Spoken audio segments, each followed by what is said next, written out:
composting from his grandmother, and he's they're growing food. As a matter of fact, I asked him what type of crops they're growing. He gave me a list of about 30 different crops, and he said it's easier to for him to explain what they're not growing than what they're growing. And food grown is stored in a community refrigerator that on site. It's free to people in the neighborhood to come get food. And the city has thousands of blocks that are being bought by community people to start gardens. Michelle Jackson, who's the head of the composting component of the Detroit Green Task Force, was explaining to me the what you have to go through for citizen groups to get land. And a number of these compost gardens are about 2 city blocks, and it's just it's exactly what a city should be doing. And in the article I'm writing, I'm writing that Detroit is the city most equipped to collect the food scraps and yard debris and compost it within its own neighborhoods. In fact, the demonstration project that Zero Waste Detroit and Sustainable Community Farms is planning is to expand their particular system, but also to provide aid to others. And it's really awe-inspiring to see so many different communities getting involved in composting. And of course, the young people in the neighborhood are learning the realities of nature that are essential. And it's just quite an astounding development. I'm putting the last few edits on my article over the next couple of days, and of course, I'll forward it to you. And that's what I've been doing the last week or so. And Michelle was in town for a big conference in New York City, I should say. So my daughter and I drove in, and we had a great meeting with her. And that's what I'll be doing. One last thing I'll mention: I wrote an article. It's a 2-part article. The first one will be out any day now in Resource Recycling Magazine, and I lay out the history of the recycling movement, the anti-incineration movement, and by the 1990s, the zero waste movement, all combining together to create a lot of energy in our field. It's very encouraging. There are, of course, a lot of barriers to get over, but people know what to do and they're doing it. And that is my report. Looking forward to hear what other people are doing.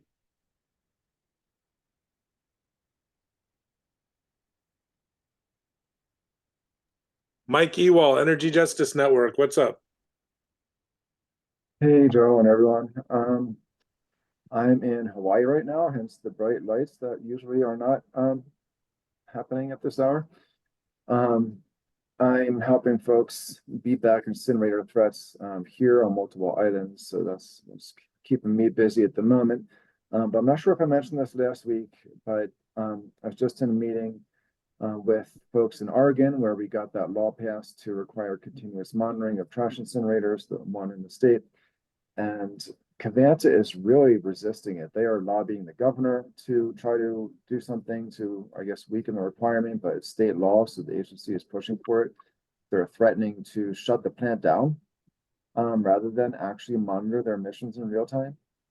So it's interesting to see how much this pisses off the industry, because they don't want to know what's really coming out of their smokestack. They don't want us to know, and they don't want us to know how much their once a year under best behavior tests for most pollutants are greatly underestimating the emissions that we know are coming out.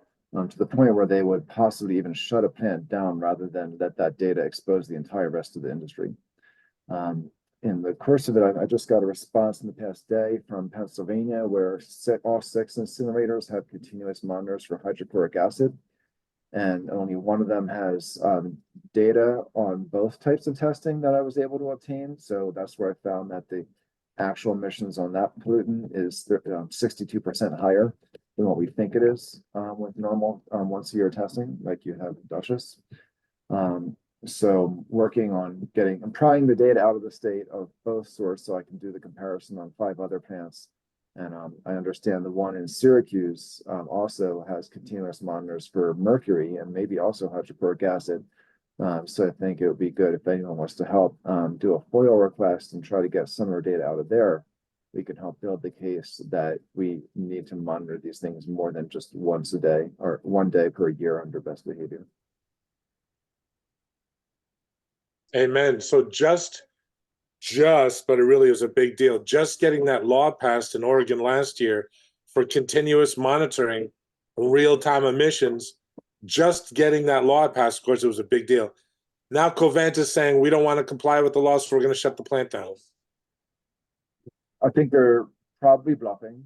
They say that to anything you try to make them do. But the fact that they're putting in months worth of resistance, missing deadlines of having to come up with a plan to do this monitoring that's now required by state law, tells us a lot about how much this is a problem for them. All right, thanks, Mike. And of course, we have Zero Waste Dutchess Executive Director Judy Malstrom. We got Dave Heller of rankchoiceNY.org, intrepid longtime environmentalist Doreen Tignanelli. But Shabazz, I wasn't recording before, but now I'm recording. I'd like to put this on YouTube if it's okay with all of you. So just in the last few days, Dutchess Delivery was announced to Dutchess County government, and I guess a couple $100,000, $200,000 was allocated in the 2024 budget. Grants up to $50,000. We talked earlier before we started recording, but Shabazz Jackson, Greenway Environmental Services, just doing amazing work in New Paltz and all over. The food waste coming from just about every single college and university in the Hudson Valley goes to you guys. What are your thoughts about this new Dutchess program compared to what you're going to have going up in the town of Hurley, and it looks like Highland and Montgomery, what you already have in New Paltz? What's your take on the new Dutchess program, Shabazz? Well, I went through the grant this morning. We went through it, and it is the total amount is $200,000. The eligibility is municipalities and schools.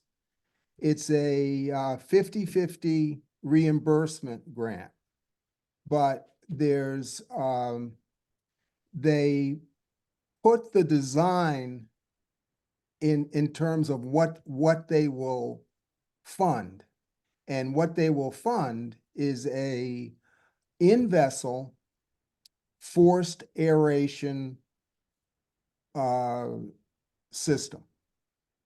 And that system is a very specific system. So it can be inside of a building, and that's the vessel, or it can be say covered.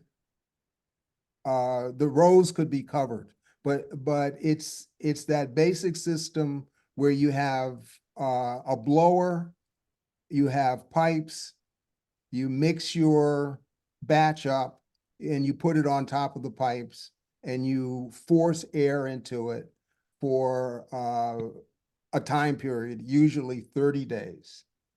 Then you take it off the pipes and you put it into a windrow. And that's the basic system that they will fund. But that's the most expensive way to do it. So a typical windrow system, which is really applicable for a smaller amount, they won't fund that. And So it's really not going to be very effective. But our community system, although it's not a forced air system, it is an in-vessel system, and it is a aerobic system. So maybe they would, we could put the right spin on it, because our system has received a blanket approval. Our design has received a blanket approval for the DEC for 1,000 pounds of food waste per week, 24 tons a year. So if you look at, say, that system that Neil was just talking about in Detroit, that's about the range and the volume that they're doing in Detroit, and we can do that for in the space of the same size as a parking space. We can manage that much material, and we provide our rapid decomposition medium. So we support all of our installations, and then we provide them with the homeowner with odor control blend. Because with our system, the 50% of the work is done by the person that generates the material. And what they do is they create the mix. And once the food waste is mixed with our two products, we're able to introduce at the beginning of the process the exact right microbes to break down the complex carbohydrates, fats, and proteins that are in the food waste. And when you do that at the beginning of the process, you're able to determine the outcome of the process. So we have processed at our demonstration site about 11 tons of food waste since in the past year, and that's about 50% of what it's rated for. So so if we can find a municipal or a school system there in Dutchess, we would be able to at least put an application in for that money, and then we would look around for the match.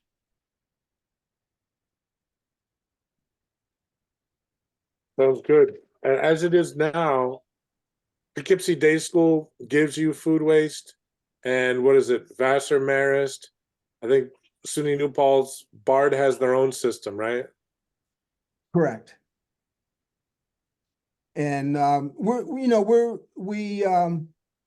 let's see, we just started with Rocking Horse Ranch, and Rocking Horse Ranch produces about 12 tons a month. And here in Ulster County, they became regulated this year. So the way the regulations are done, I guess statewide and here, the first year everyone was able to get an exemption. So there's 4 nursing homes that we got exemptions for, and two big markets that are going to be coming online next year. And they are you have to upgrade your loading docks, and it turns into quite a project to handle one more waste stream. And all of the loading docks in commercial places, none of them were designed to handle multiple waste streams. So when you add the recycling waste stream and the fats and the solid waste and the corrugated, the food waste breaks the camel's back. And so we deal with that with with our collection. We call it the clean can one touch system. So we have the can with the liner and the rubber bands, and the carting company, which is Royal Carting Company, take care of that can. They keep it clean so that the worker can take it directly into the kitchen. And so usually the cans are kept in the hallway, and from a commercial site, they are picked up every day. So it only has a limited number of cans, but these are the wheeled 35-gallon wheeled totes, and they're designed to go right into the kitchen. So that's how we get around the cramped space at the docks with, by adding the food waste to it. And then the driver pulls the can out and empties it and rebags it. And everyone provides a hose, and then we keep them clean, but they stay pretty clean with the bags. The bags are 60-gallon bags in a 35-gallon can. So they go over the sides and, are pretty effective at allowing that can to go back into the kitchen. So they use them in the dish rooms, and then they use them. The students scrape their plates into a can before they put their dishes, before their dishes go to the dish room. So that's basically the work that we do. We're taking in about, I found this on the web. about 40 to 60 tons a week. And then Sorry, still not sure about that. my watch is talking to me. We are with the farm, we've taken in almost 80 tons of apples in the past week, 10 days, as they are cleaning out the chillers, to get ready for the crop that's just going into bud right now. So as you know, big farms produce most of the 40% that is harvested and never gets eaten or becomes food waste is generated by the farms. And then the next large generator is the markets. And then the next generator is the consumer. And then of the consumer, it's the food that is cooked and never served that comes from the institutions and the restaurants. And that's the food that the system is trying to capture for redistribution. And then so basically the on-farm composting is really the key to developing zero waste, because you have to be able to capture and service the farms. And any of the movies, documentaries that I've seen, they all point that out, and they point out how difficult that is.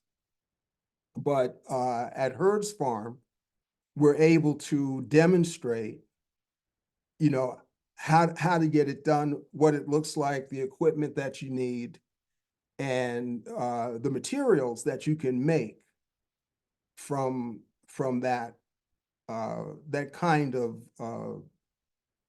load of food waste. So just one last thing, we have a zero waste festival coming up for Earth Day. So that's going to be at the Reformed Church.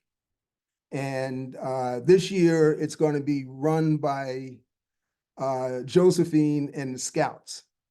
And hopefully the Scouts are going to take it over for next year, and we'll just be innocent bystanders.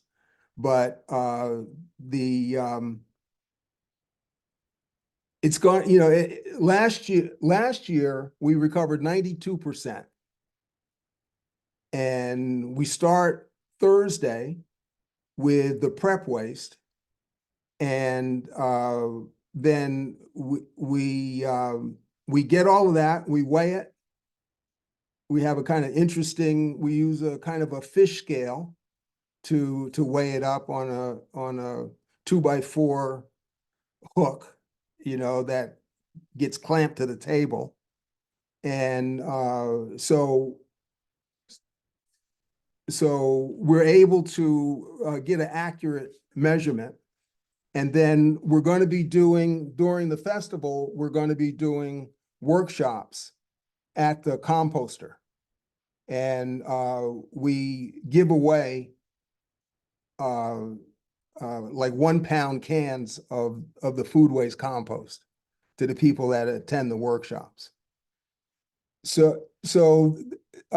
And last, what we're doing is we're beginning a project with the New Paltz students in the business school.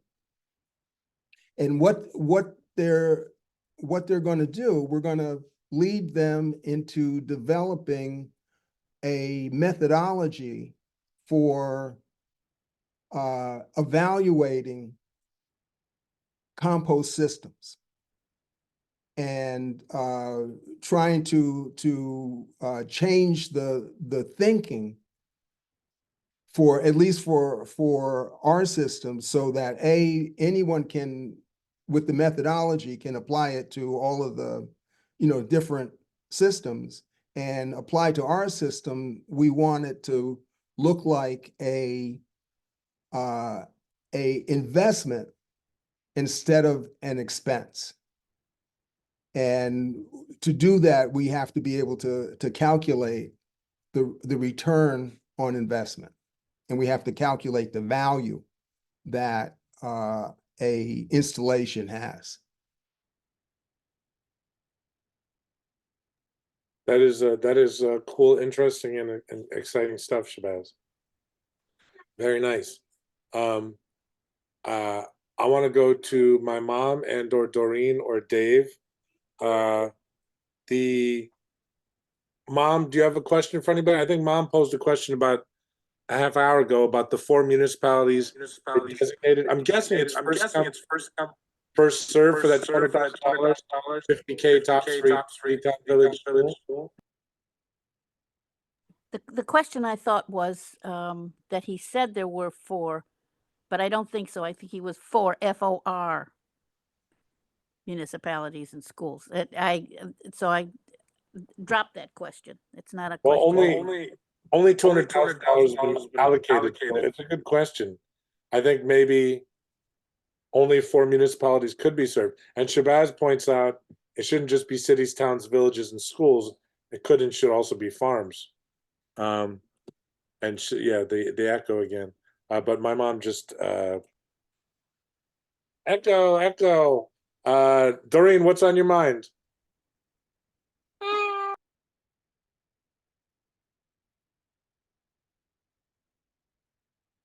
I think Doreen's busy. Dave, what's on your mind? Just getting ready to get some plants on the ground. Getting my starters going, putting some seeds in some some pots, and another 3-4 weeks we got to get stuff in the ground, so want to be ready. Love it. I have a question for Mike. Mike, I think you said there was something like 100,000 tons of global warming pollution that comes out of the Dutchess incinerator each year. And Joanna Fallert of Mothers Out Front Dutchess got numbers from the EPA within the last month or two. 13 pounds of mercury, which is way more. That's up from a few years before that. 19 pounds of lead, 24 tons of VOCs, volatile organic chemicals, 163 tons of nitrogen oxides, 18 tons of sulfur dioxide, 77 tons of carbon monoxide, 106 tons of carbon dioxide. Is it, instead of 106,000 tons of global warming pollution, is it 106,000 pounds of global warming pollution that comes out of the Dutchess incinerator each year?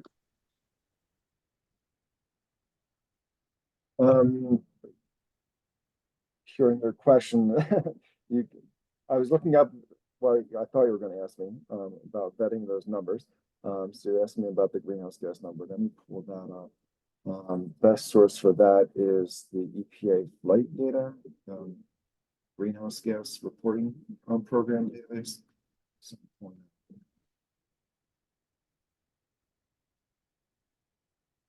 You have to do corrections on that database because they still use outdated climate science. Like even under President Obama, they were doing this, pretending that methane is only 25 times more dangerous than CO2 when it's actually far more than that. We're looking at over 100 years of 14-year-old science, and so you have to adjust all the numbers to get the accurate stuff.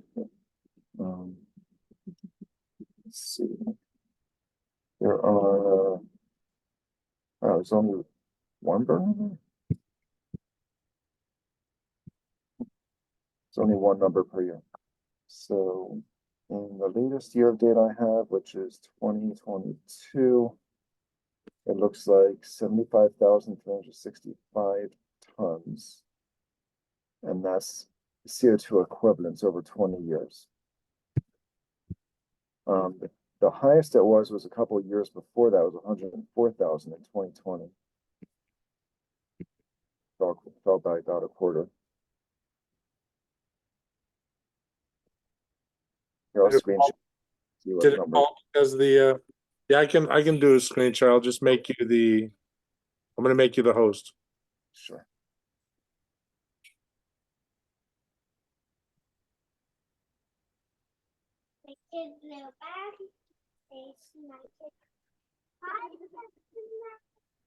Okay, so you can see each line is a different year. So the newest year is at the top, 2022. And they have the non-biogenic separate from the biogenic CO2, and then the methane and nitrous oxide, and 2O, not nitrogen oxides, which is the asthma stuff, but the global warming pollutant, N2O, is much more potent, so is methane than CO2. And then this number is when you add them all up and do the calculations to correct for their outdated climate science, and you end up with between 75 and 105,000 tons per year of CO2 equivalents over 20 years. In terms of 20-year impacts, not over 20 years, that's per year. That's the 20-year impact when you're calculating the methane and nitrous oxide. Okay. That's interesting. So even though Joanna's numbers talk about 106 tons of CO2, 77 tons of carbon monoxide, yada yada yada, you're saying it's 74,000 tons. 75,000 in 2022. That's the lowest number of the past 5 years of data. But yeah, that's how many. Which is still like 15,000 cars on the road, gas burning cars all year. For sure, but yeah, it's a lot of Doreen said she's having trouble unmuting her mic. Well,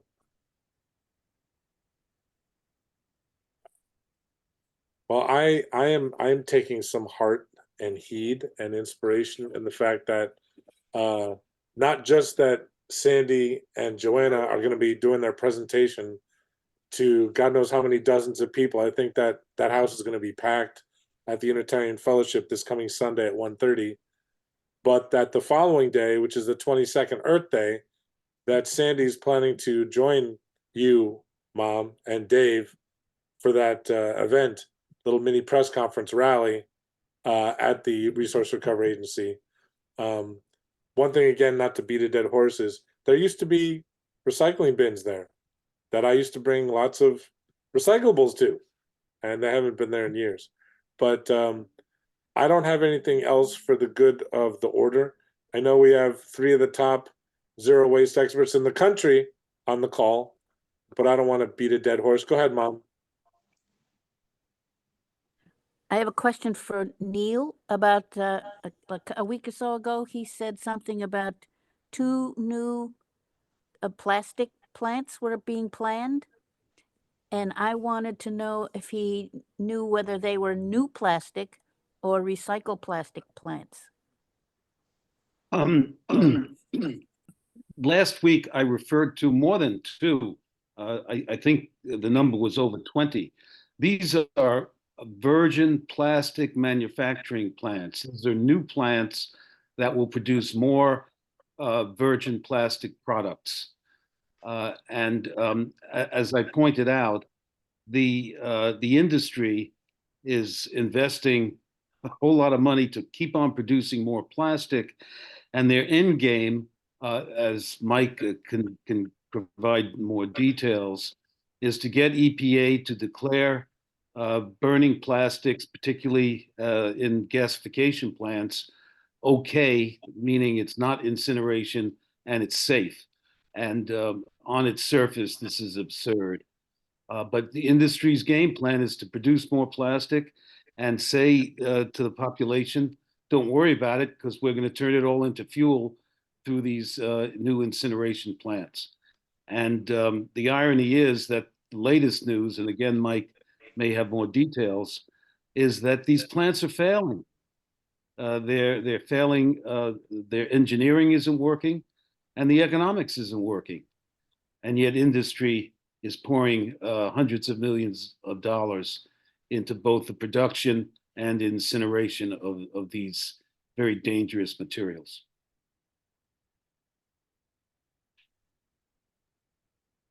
I just came up with 3 more things. My mom heard this. I'm sure the rest of you heard it as well. The UN climate chief, 2 years left. That's kind of, no pun intended, kind of a lighting a fire under her butt and a lot of our butts, right? Where we shouldn't really be subsidizing, the taxpayers of Dutchess County shouldn't be paying for, all this garbage to be burned. Millions and millions of dollars. I think, what is it, $78 per ton, or the cost we figured out? And it may be revenue neutral in one way, but the health impact, right? The Chesapeake Bay Foundation found out that Dick Thurston, right, $55 million worth of health impact for an incinerator that was about 4 or 5 times the size of Dutchess County's. So there's got to be about $10 or $11 million worth of health problems from the Dutchess incinerator. But maybe, who knows, maybe we'll get increased turnout at the event next Monday, Earth Day, because of that 2 years left, the UN climate chief. Also, Mike, if I know Doreen said she could unmute now. Mike, you've had some progress recently with the EPA, and Shabazz, it's the Boy Scouts and the Girl Scouts with the new Paltz thing? Well, you know what? There's both of them in the room. I don't know. I'm not up on how they differentiate anymore between. I don't know if there is a differation now. All right, I'm gonna be listening. You guys talk. I gotta help her with something. You guys talk. So does anybody know if there's still a differentiation between Boy Scouts and Girl Scouts? They look the same. They're wearing the same uniforms. They're saluting the same flag. So I don't know, you know, Williams is selling Girl Scout cookies. That's all I know. well, I used to sell Girl Scout cookies. Back in the day. Anyway, I don't know if anybody watches Sunday morning, CBS Sunday morning, but they had about a 5-10 minute piece on plastics, and the woman who they were interviewing said, even though all these plastics have a recycling symbol on them, it's a giant scam for that the plastics industry invented it specifically to make people think plastics are getting recycled, and that 96% of them end up either getting incinerated, going to a landfill, or end up in the ocean. It was a pretty good piece, actually, but like kind of frightening at the same time.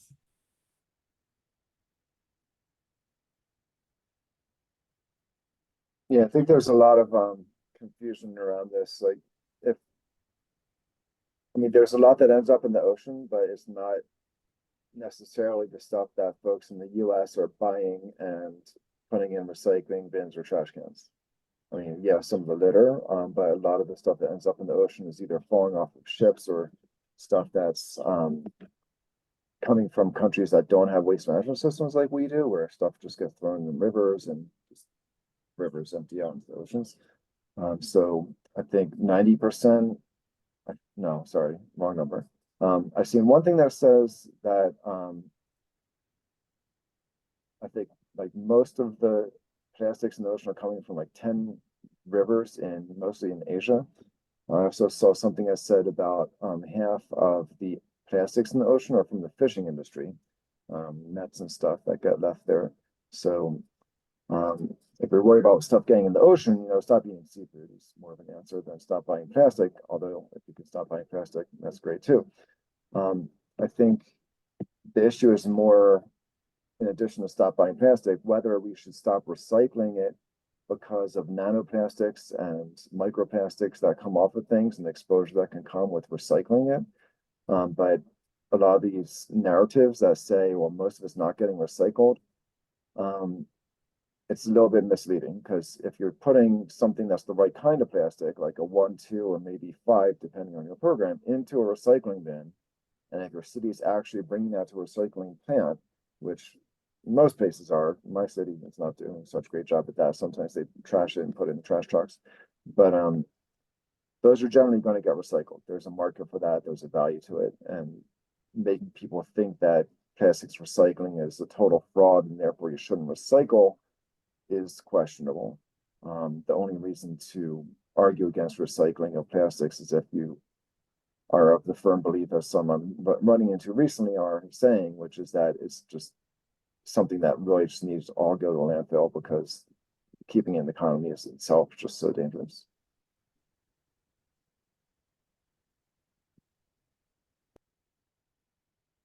Well, So Mike, this is Doreen, if I can interrupt for a minute. So yeah, along those lines, I know that I used to hear Judith Enck on WAMC on the roundtable saying, there's really no reason to be putting anything other than 1s or 2s in your recycling, because anything other than that doesn't really get recycled anyway. And I have to tell you that, even somebody like me, there's still a lot of confusion as to what we should actually be recycling.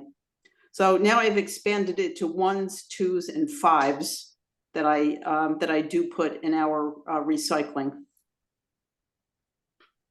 Yeah, it depends on the plant. You'd actually have to tour the plant and ask them a lot of questions about, do you want the caps on or not? Usually they say put them on, because if they're smaller than 2 inches in 2 dimensions, then they just fall through the cracks and don't really make it through the system anyway. But then if you leave them on, they're a different plastic type, then is that good or bad? And I think I'm confused about that. Yeah, I always do take the tops off. Yeah. But yeah, it's bottom line is it's still confusing. Neil said that they have a machine that pops all the tops off. So you can leave the tops on. I don't know about that. Yep, Neil said I that. just toured the ecology. We're feeding back to you. You're done. You can go back and, I just toured the ecology, recycling center in, San Francisco, which is probably one of the better ones out there. They've got, some of those artificial intelligence robots now pulling things off the line as well. And even the robots aren't doing that, good of a job, even though they're pulling some fraction of stuff off, but they're not fast enough to catch enough of the stuff going by. A lot of the things end up in the wrong bins or bales or fall through the cracks. I saw cardboard bins with huge amounts of plastic,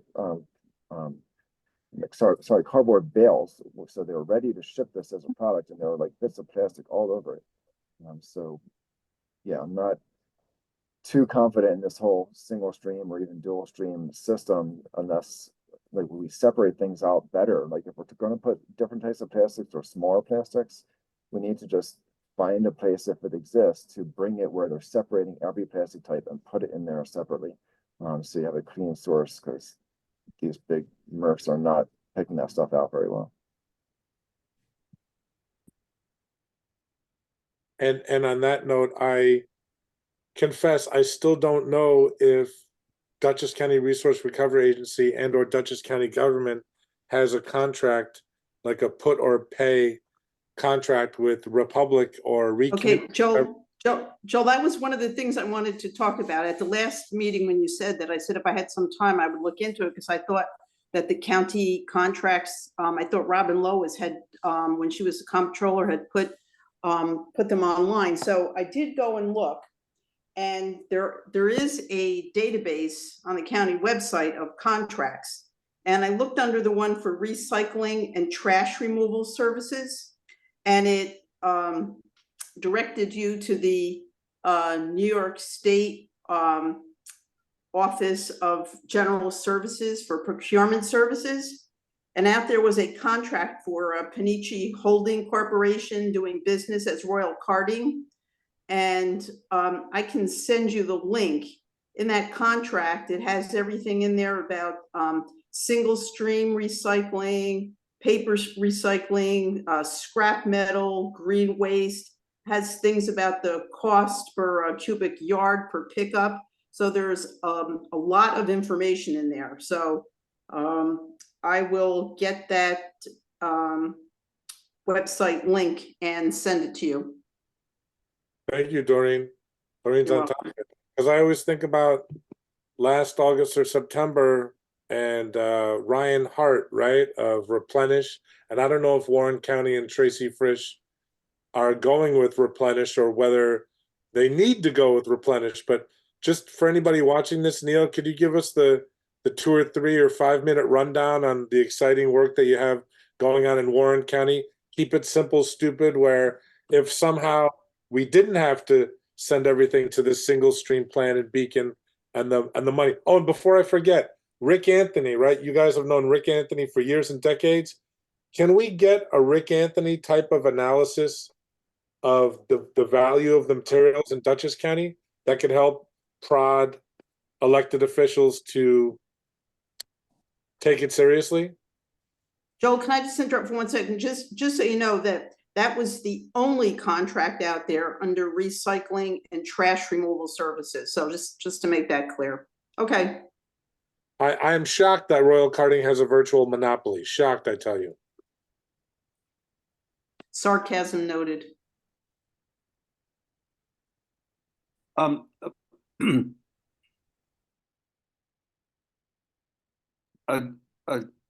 Joel, did you want me to give a quick summary of what's going on in Warren? Okay, Warren County is a rural county in upstate New York, right in the middle of the Adirondacks. Currently they collect single stream material, ship it down to Albany, about 60 miles away. That costs about $100 a ton, and they pay $100 a ton for processing. So it costs them $200 a ton to recycle. What Tracy Frisch and her team at Zero Waste Warren County have proposed is that they collect recyclables in a source separated manner, meaning keeping paper segregated from plastic, metal, and glass, and that the materials be aggregated in an industrial park in the biggest town in the county, which is Queensbury, has about 30,000 people in it. Excuse me. And once that aggregation point has truckloads of clean materials, the industry will come to the county to pick it up. And we as county $100,000 a year. And county is not a rich county, and $200,000 saved and invested in other aspects of the community is quite an important impact. Neil, thank you. I just completed an article in which I described this. Any day now, yeah. The article in which I described this is going to be posted on my webpage in a day or two, and I will send Joel the URL for it if people want to take a look at it. That's neilseldman.com or the Recycling Cornucopia Zero Waste USA. Let me, I don't remember what the webpage is. Let me get the address and I'll put it in the chat. All right. Anything else for the good of the order, party peoples?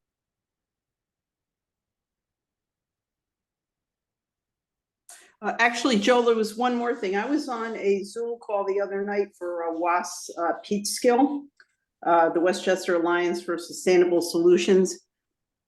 And the NIPERG head, I'm not sure, is her name Ann Rabe? I'm not sure what it is. But anyway, I had asked if there was a way. It's Ann Rabe. Rabe? Okay, thank you, Neil. So I had asked about, because there was some talk about illnesses. And so anyway, I asked if there was a way to find out about like cancer clusters in New York State. And she is supposedly going to provide a link to Courtney Williams there of WAS. And Courtney will send it to me because I was interested in looking to see if there were any statistics that showed any cancer clusters in Dutchess County. So I'm waiting on that.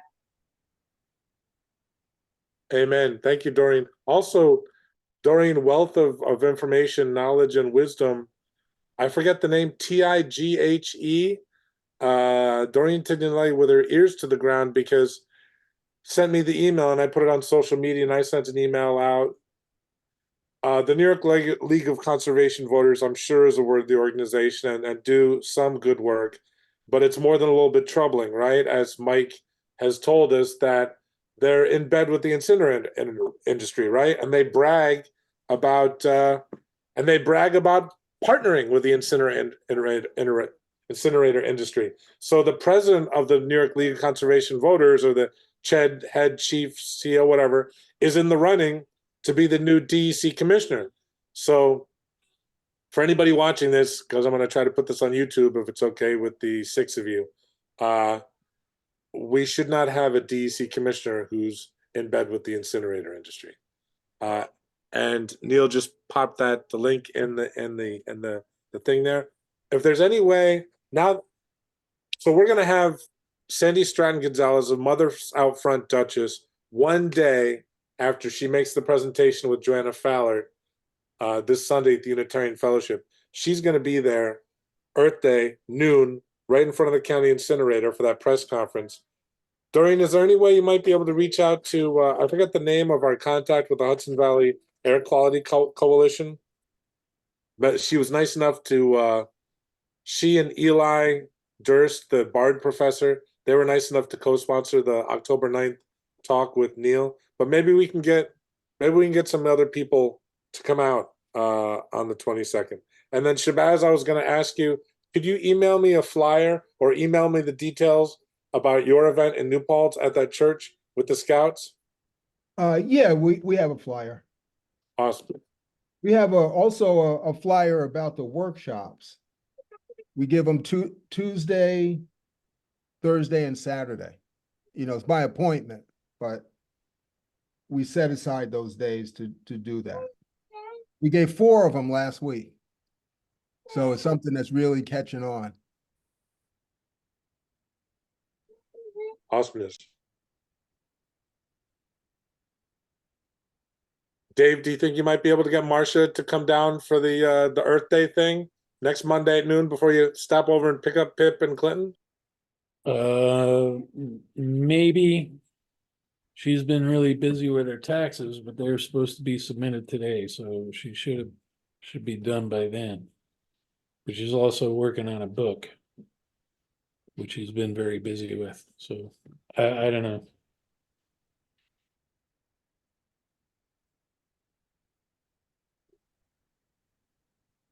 Big air hug for all of you. Thank you for making this lonely Oregon exile a little bit less lonely for the last 60 minutes. I can go another 5 hours, but you're probably already busy. Lorraine Farina, thank you, Doreen. I'll try to I think that would populate if I tried to email her, but maybe if you could ask her. Doreen, I know you said you'd be coming out on the 22nd and bringing a couple dozen people with you, Doreen. I appreciate it. Okay, going for that humor. Anybody has anything else on their mind? Oh, well, I got jumped to a meeting of a group fighting an incinerator in Oregon. So Joe, if you want to join me there. All right. Think globally, act locally. Yeah. Thank you, Mike. All right, take care. Neil, Shabazz, Doreen, Mom, Dave, anything on your mind? See you next week. Indeed, I want everybody to see your uniform costume. Hey, there we go. She got her uni. Yay! Looking good. Made from wood, no plastic involved. All right, I'm lying. All right, thank you guys. Peace, punch, Captain Crunch. So. All right. Dave, remember, nobody can know the address. No one can know the address. All right. Peace, guys. Let me stop recording and